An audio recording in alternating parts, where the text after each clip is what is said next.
Olá, eu sou João Calvino.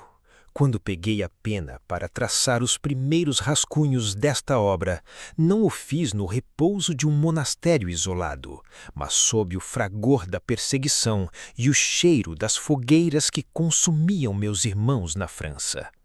A minha alma era devorada por uma dor dupla, o luto pelo sangue dos justos e a indignação ao ver a verdade divina ser distorcida por tiranos. Escrevi as Institutas para ser um escudo defensivo e um manual de instrução vigoroso. A tese central da minha vida é simples e esmagadora. Quase toda a soma da nossa sabedoria verdadeira consiste em duas partes: o conhecimento de Deus e o conhecimento de nós mesmos.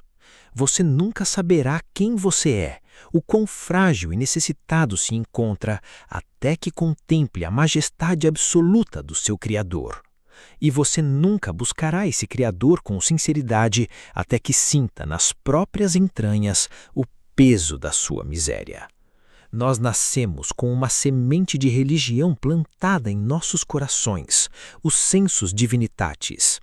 Você sente nas engrenagens mais profundas da sua consciência que há um arquiteto por trás da vasta complexidade do universo.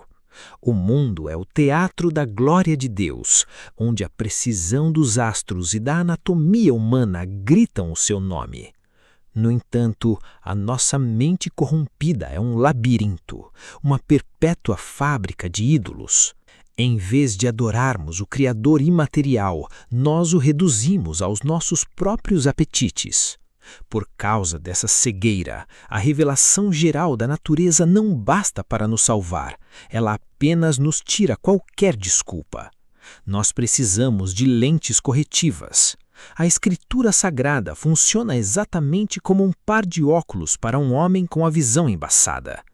Quando você coloca os óculos da palavra, os contornos confusos da realidade ganham nitidez.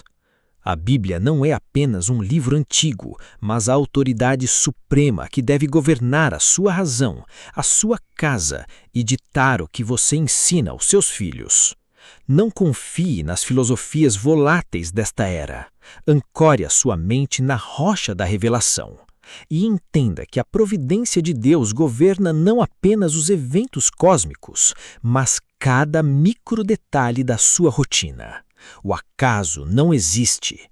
Saber que Deus está no controle de tudo não deve gerar inércia em você, mas uma coragem invencível para enfrentar as intempéries, sabendo que nenhuma gota de chuva cai sem a estrita permissão do Pai.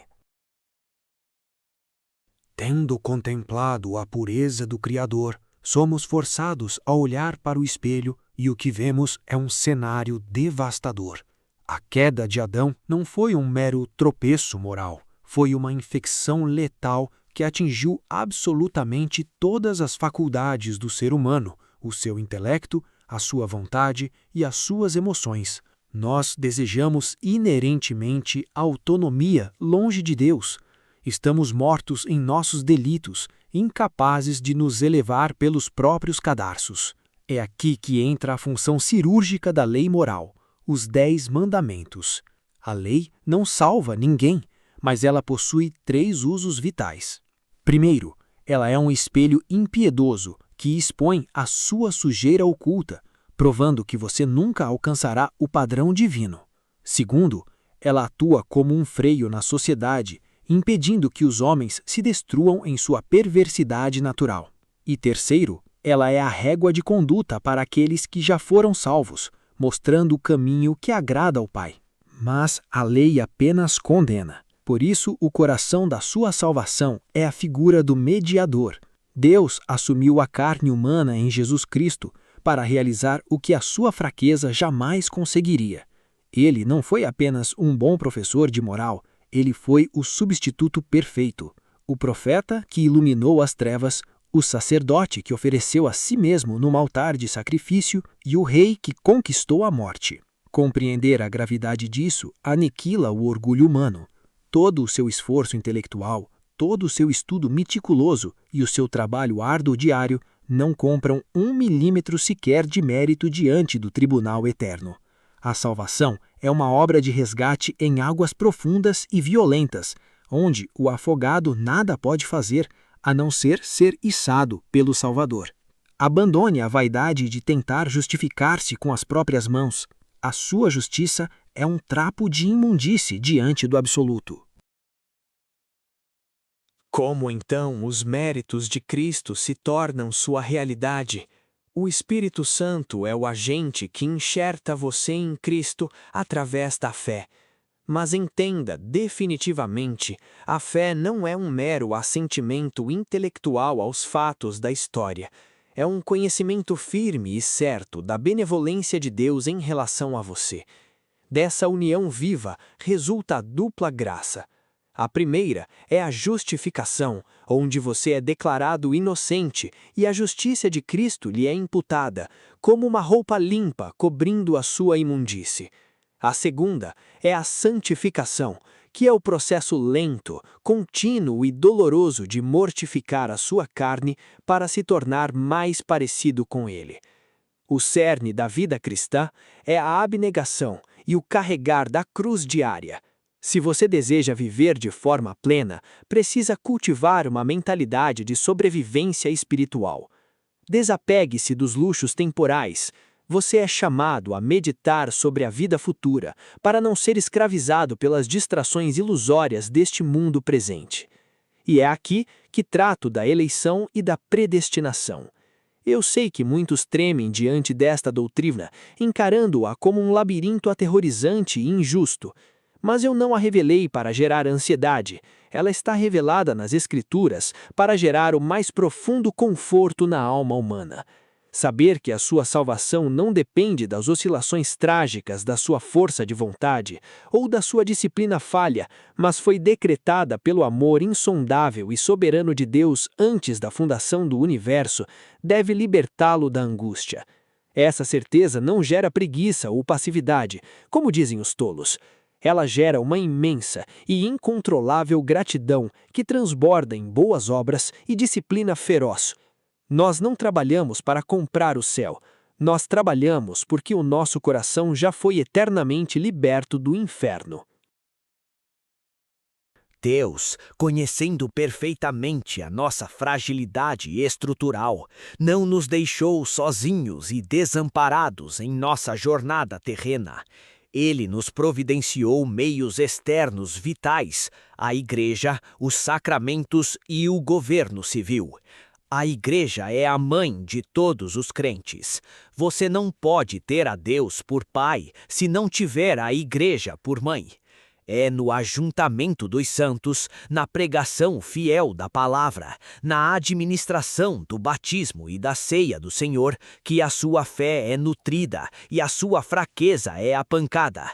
Não existe cristianismo solitário, místico e isolado. Isso é arrogância espiritual. Por fim, a sua fé deve obrigatoriamente transbordar para a esfera pública e civil. O governo e o trabalho social não são males necessários ou invenções diabólicas, são ordens sagradas estabelecidas pela providência. Aqueles que atuam na esfera pública, lidando com a lei, a saúde social, a organização de sistemas ou a segurança na sua cidade, não estão exercendo apenas uma profissão secular para encher os bolsos. Eles são verdadeiramente ministros de Deus para o bem comum. Seja você um magistrado nos tribunais, um professor nas salas de aula ou um agente trabalhando nas ruas para prevenir pestes e endemias na sua cidade, preste muita atenção. O seu trabalho duro e ético é um ofício sagrado. É uma forma direta, prática e inegociável de amor ao próximo e de manutenção da ordem que Deus estabeleceu contra o caos. A verdadeira espiritualidade não o retira do mundo, ela o joga no meio dele, armado com ferramentas de justiça, integridade civil e amor à verdade. Trabalhe diligentemente, conserte as engrenagens da sociedade enquanto aguarda a consumação de todas as coisas. A teoria, se não for imediatamente traduzida em hábitos de ferro, é apenas poeira intelectual varrida pelo vento. Baseado na arquitetura imperecível desta obra, execute as seguintes ordens. Primeiro, ajuste o foco da mente. Pare de confiar exclusivamente no seu próprio raciocínio. Estabeleça um período inegociável de leitura das Escrituras e use este texto como os óculos definitivos para julgar o mundo. Segundo, faça um diagnóstico brutal. Abandone a autojustificação covarde. Mapeie suas falhas de caráter sem colocar a culpa nos outros e corra para o antídoto da graça. Terceiro, pratique o desapego intencional. O conforto amolece a alma. Institua a privação intencional de confortos e luxos digitais nesta semana. Treine a abnegação e o estoicismo cristão para não ser feito de escravo pelos seus próprios impulsos. Quarto, santifique a sua vocação. Pare de encarar o seu trabalho diário como um fardo secular. Haja como um agente mantenedor da ordem de Deus. Transforme o seu labor público, os seus estudos e a sua rotina no seu mais alto culto de adoração. Agradeço imensamente a sua companhia e o seu vigor intelectual por ter caminhado comigo até o fim desta imersão nas institutas. Se esta obra confrontou seu ego e reordenou a sua fundação, deixe seu curtir, compartilhe este material com quem precisa de maturidade espiritual e responda aqui nos comentários. Qual destas 4 aplicações práticas você vai executar amanhã de manhã? Para que este canal continue operando como um farol de conhecimento denso e para que possamos elevar cada vez mais o padrão das nossas produções, apoie o nosso projeto financeiramente. A chave Pix está no início da descrição deste vídeo. A sua contribuição é o alicerce que mantém esta biblioteca aberta e avançando. A sabedoria exige ação ou perece. Reconheça a sua miséria, contemple a majestade divina e, como disse brilhantemente o meu mestre na fé, Santo Agostinho, fizeste no Senhor para ti, e o nosso coração anda inquieto enquanto não descansar em ti.